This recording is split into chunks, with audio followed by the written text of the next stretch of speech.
The simplest way to access Adobe Express is to open a web browser and type express.adobe.com into the address bar.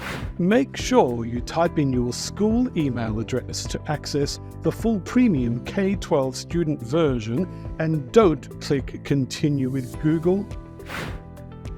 When you sign in with your school email, it should take you through your usual school login process. If you have signed in successfully, you should see an Adobe Express dashboard that looks a bit like this.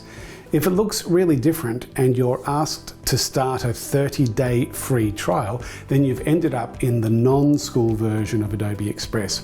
If this happens, try a different school email address if you have one, or check with a teacher or school IT administrator as to why you're not getting access to the free and premium K-12 school version of Adobe Express. The first time you sign in, there will be an onboarding section to help introduce you to Adobe Express. Click through it and get ready to be creative.